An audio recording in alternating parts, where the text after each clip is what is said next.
HS সেকেন্ডের final এক্সামে Bengali ML সাবজেক্টের কোয়েশ্চেন পেপারে যে 10 মার্কসের জন্য রচনা আসে, এই রচনাগুলো অসম বিষয়ক, সাহিত্য সংস্কৃতি বিষয়ক, বিজ্ঞান ও প্রযুক্তিবিদ্যা বিষয়ক, সামাজিক ও প্রাকৃতিক পরিবেশ বিষয়ক, ক্রীড়া বিষয়ক, সাম্প্রতিক সমস্যামূলক, ভ্রমণ বিষয়ক এবং জীবনী বিষয়ক। এই বিষয়গুলোর মধ্যে থেকে 4টি বিষয়ে 4টি রচনা আসে, আর তোমাদেরকে যে কোনো একটি রচনার আনসার করতে হয়, আর মার্কস দেওয়া থাকে 10। সো এই ভিডিওতে আমি তোমাদের এইচএস সেকেন্ডের ফাইনাল এক্সাম 2026-এর জন্য এই বিষয়গুলোর মধ্যে থেকে কতগুলো ইম্পর্টেন্ট রচনার নাম বলে দেব। আর লেটার মার্কস পাওয়ার জন্য তোমাদেরকে এই রচনাগুলোর আনসার ভালো করে শিখে নিতে হবে। ফার্স্টের ইম্পর্টেন্ট রচনাটির নাম হলো সভ্যতায় বিজ্ঞানের অবদান। এই রচনাটি এইচএস সেকেন্ডের ফাইনাল এক্সাম 2016-এ একবার এসেছে। অথবা আধুনিক জীবনে বিজ্ঞান ও প্রযুক্তিবিদ্যার প্রয়োজনীয়তা। এই রচনাটি এইচএস সেকেন্ডের ফাইনাল এক্সাম 2020 একবার এসেছে। নেক্সটের অথবাতে লেখা আছে বিজ্ঞানের জয়যাত্রা ও মানব সভ্যতা, অথবা বিজ্ঞান ও মানব সভ্যতা, অথবা দৈনন্দিন জীবনে বিজ্ঞানের প্রভাব। এই রচনাটি এইচএস সেকেন্ডের ফাইনাল এক্সাম 2019-এ একবার এসেছিল। অথবা বিজ্ঞান ও আধুনিক সভ্যতা, অথবা বিজ্ঞান আশীর্বাদ না অভিশাপ। এই রচনাটি এইচএস সেকেন্ডের ফাইনাল এক্সামে 2বার এসেছিল, 2017 এবং 2018-এ। অথবা বিজ্ঞানের দান, অথবা বিজ্ঞান ও কুসংস্কার। এই রচনাটি এইচএস সেকেন্ডের ফাইনাল এক্সাম 2023-তে একবার এসেছে। অথবা মানব সভ্যতার অগ্রগতিতে বিজ্ঞানের দান, অথবা প্রযুক্তিবিদ্যা ও আধুনিক জীবন। এই রচনাটি এইচএস সেকেন্ডের ফাইনাল এক্সাম 2022 এবং 2024-এ একবার করে এসেছিল। সো তোমাদেরকে এই রচনাটির আনসার এমনভাবে লিখতে হবে যাতে এই সবগুলো নাম কভার হয়ে যায়। যদি এই রচনাটি তোমাদের এক্সামে আসে তাহলে তোমাদের সুবিধার জন্য আমি দেখিয়ে দিচ্ছি যে এই রচনাটির আনসার তোমরা কীভাবে লিখবে। সো তোমাদেরকে এই রচনাটির আনসার প্রথমে শুরু করতে হবে ভূমিকা দিয়ে। মানে যে কোনো রচনার আনসার প্রথমে শুরু করতে হয় ভূমিকা দিয়ে এবং শেষ করতে হয় উপসংহার দিয়ে। এগুলো তোমরা মনে রাখবে। নেক্সটে তোমাদেরকে এই রচনার মতে নেক্সটের পয়েন্ট লিখতে হবে বিজ্ঞানের জন্ম ক্রমবিকাশ। তার পয়েন্টের মধ্যে লিখতে হবে মানব জীবনে বিজ্ঞানের প্রভাব। নেক্সটের পয়েন্টে তোমাদেরকে লিখতে হবে সভ্যতায় বিজ্ঞানের আশীর্বাদ। তারপরের পয়েন্টে তোমাদেরকে লিখতে হবে দৈনন্দিন জীবনে বিজ্ঞান। নেক্সটে তোমাদেরকে লিখতে হবে পরিবহন ও যোগাযোগে বিজ্ঞান। তারপরে তোমাদেরকে লিখতে হবে চিকিৎসা জগতে বিজ্ঞান। তারপরের পয়েন্টে লিখতে হবে কৃষিক্ষেত্রে বিজ্ঞান। নেক্সটের পয়েন্টে লিখতে হবে শিক্ষা ও জ্ঞান বিস্তারে বিজ্ঞান।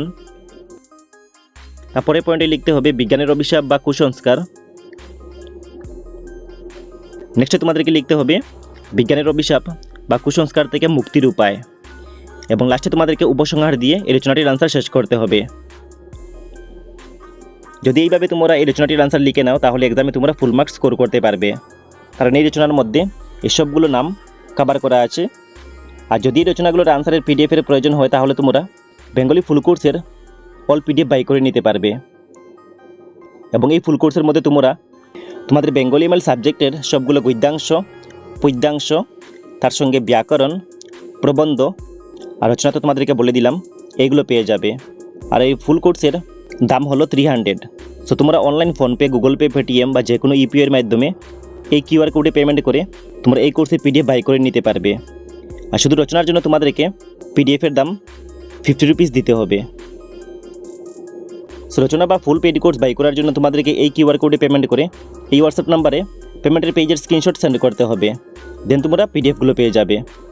নেক্সটের ইম্পর্টেন্ট রচনাটির নাম হলো জীবনী গ্রন্থ পাঠের সার্থকতা, অথবা মহাপুরুষের জীবনী পাঠের প্রয়োজনীয়তা। এই রচনাটি প্রিভিয়াসের এক্সাম এসেছিল। অথবা মহৎ লোকের জীবনী পাঠের সার্থকতা, এই রচনাটিও প্রিভিয়াসের এক্সাম এসেছিল। অথবা জীবনচরিত পাঠের উপকারিতা, অথবা আদর্শ ব্যক্তিদের জীবনচরিত পাঠের গুরুত্ব। এই রচনাটি তোমাদের এক্সামের জন্য ইম্পর্টেন্ট। তারপরের ইম্পর্টেন্ট রচনাটির নাম হলো ছাত্রজীবনে দায়িত্ব কর্তব্য। এই রচনাটি এইচএস সেকেন্ডের ফাইনাল এক্সাম 2020-তে একবার এসেছিল। এই রচনাটির অথবাতে লিখে আছে ছাত্রজীবন আদর্শ কর্তব্য, অথবা ছাত্রজীবন একটি গঠনমূলক পর্ব, অথবা ছাত্রজীবন ও সমাজের প্রতি দায়িত্ব, অথবা আদর্শ ছাত্র ও সমাজে তার ভূমিকা, অথবা ছাত্র সমাজ ও রাজনীতি। এই রচনাগুলোর আনসার তোমাদেরকে শিখতে হবে। তারপরের ইম্পর্টেন্ট রচনাটির নাম হলো যুব সমাজ ও অপসংস্কৃতি। এই রচনাটি এইচএস সেকেন্ডের ফাইনাল এক্সাম 2024-এ একবার এসেছিল। এই রচনাটির অথবাতে লিখে আছে অপসংস্কৃতি ও বর্তমান যুব সমাজ, অথবা সংস্কৃতি বনাম অপসংস্কৃতি, যুব সমাজের ভূমিকা, অথবা যুব সমাজ ও অপসংস্কৃতির প্রভাব, অথবা আধুনিকতার ছদ্মবেশে অপসংস্কৃতি, অথবা যুব সমাজ ও মূল্যবোধের সংকট। আর এখানে অথবা দেওয়ার মানে হলো এসব কটি রচনার কিন্তু আনসার একটি হবে। নেক্সট রচনাটির নাম হলো নেতাজি সুভাষচন্দ্র বসু। এই রচনাটি এইচএস সেকেন্ডের ফাইনাল এক্সাম 2022-তে একবার এসেছিল এবং এই রচনাটির অথবাতে লেখা আছে ভারতবর্ষের স্বাধীনতা আন্দোলনে সুভাষ অথবা তোমার প্রিয় স্বাধীনতা সংগ্রামী অথবা সুভাষচন্দ্র বসু ও ভারতীয় জাতীয়তাবাদ অথবা নেতাজি সুভাষ ব্রিটিশ বিরোধী সংগ্রামের এক মুখ্য নায়ক অথবা একজন মহান দেশনায়ক সুভাষচন্দ্র বসু অথবা সুভাষচন্দ্র বসু আজাদিন ফৌজের প্রতিষ্ঠাতা অথবা সুভাষচন্দ্র বসুর জীবন ও আদর্শ। নেক্সটের ইম্পর্টেন্ট রচনাটির নাম হলো মহাত্মা গান্ধী। এই রচনাটি এইচএস সেকেন্ডের ফাইনাল এক্সাম 2021-এ একবার এসেছিল এবং এই রচনাটির অথবাতে লেখা আছে জাতির জনক মহাত্মা গান্ধী অথবা মহাত্মা গান্ধী জীবন ও আদর্শ অথবা ভারতের জাতির জনক অথবা স্বাধীনতা সংগ্রামে গান্ধীজির ভূমিকা অথবা মহাত্মা গান্ধী আত্মত্যাগ ও দেশভক্তির প্রতীক অথবা অহিংসার মাধ্যমে স্বাধীনতার সংগ্রাম অথবা মহাত্মা গান্ধী ও ভারতীয় জাতীয়তাবাদ। তারপরের ইম্পর্টেন্ট রচনাটির নাম হলো স্বামী বিবেকানন্দ অথবা স্বামী বিবেকানন্দ একজন মহান মনীষী অথবা স্বামী বিবেকানন্দের জীবন ও শিক্ষা। নেক্সটের ইম্পর্টেন্ট রচনাটির নাম হলো দেশ ভ্রমণ শিক্ষার অঙ্গ অথবা দেশ ভ্রমণের উপযোগিতা অথবা ভ্রমণ একটি জীবন্ত শিক্ষা অথবা দেশ ভ্রমণের গুরুত্ব প্রয়োজনীয়তা অথবা দেশ ভ্রমণ ও চরিত্র গঠনের ভূমিকা।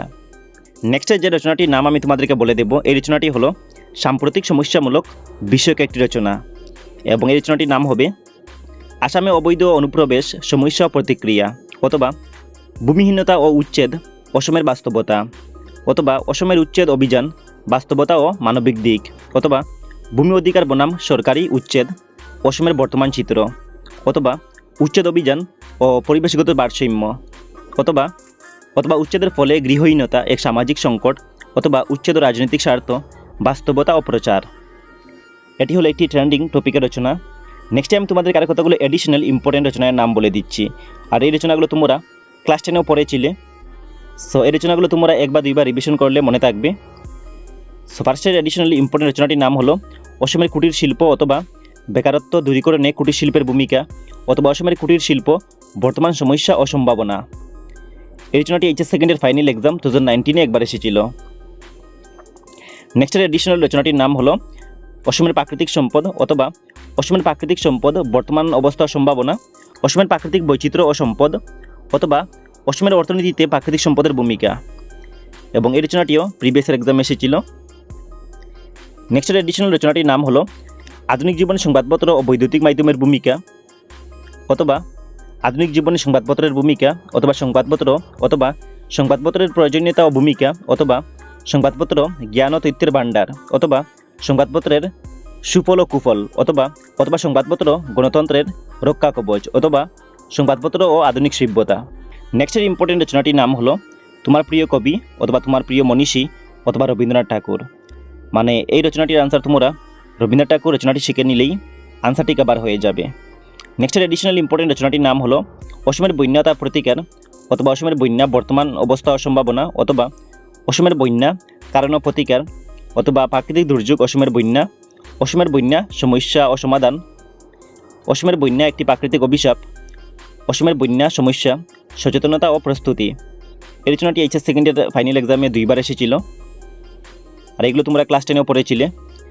নেক্সটের ইম্পর্টেন্ট রচনাটির নাম হলো অসমের পর্যটন শিল্প। তারপরের ইম্পর্টেন্ট রচনাটির নাম হলো পরিবেশ দূষণ ও তার প্রতিকার। এই রচনাটি এইচএস সেকেন্ডের ফাইনাল এক্সাম মানে প্রিভিয়াস এক্সামে দুইবার এসেছিল। এই রচনাটি অথবাতে লিখে আছে পরিবেশ রক্ষা আমাদের দায়িত্ব বা পরিবেশ দূষণ কারণ প্রভাব ও সমাধান অথবা পরিবেশ দূষণ একটি মানবসৃষ্ট বিপর্যয় অথবা পরিবেশ দূষণ ও ভবিষ্যৎ প্রজন্ম। এবং লাস্টের এডিশনাল ইম্পর্টেন্ট রচনাটির নাম হলো মহাপুরুষ শ্রীমন্ত শঙ্করদেব অথবা শঙ্করদেব একেশ্বরবাদের প্রবর্তক। সো এই ছিল এইচএস সেকেন্ডের ফাইনাল এক্সাম 2026-এর জন্য তোমাদের বেঙ্গলি এমএল সাবজেক্টের কতগুলো ইম্পর্টেন্ট রচনার নাম। সো এক্সামে 80+ বা 90+ মার্কস পাওয়ার জন্য তোমাদেরকে রচনাগুলোর আনসার ভালো করে শিখে নিতে হবে। আর তোমরা এই পেড কোর্সটি বাই করে নিও, কারণ এই পেড কোর্সটি তোমাদের এক্সামের প্রিপারেশনে অনেক বেশি হেল্প করবে। আর এই পেড কোর্সের মধ্যে তোমাদের এক্সাম রিলেটেড কোয়েশনগুলো ইনক্লুড করা আছে, তার সঙ্গে প্রিভিয়াস ইয়ারের কোয়েশনগুলো ইনক্লুড করা আছে। আর যদি পেড কোর্স নিয়ে তোমাদের কোনো কোয়েশন থেকে থাকে তাহলে তোমরা এই হোয়াটসঅ্যাপ নম্বরে হোয়াটসঅ্যাপ করতে পারবে বা ডাইরেক্ট কলও করতে পারবে। So thanks for watching and good luck.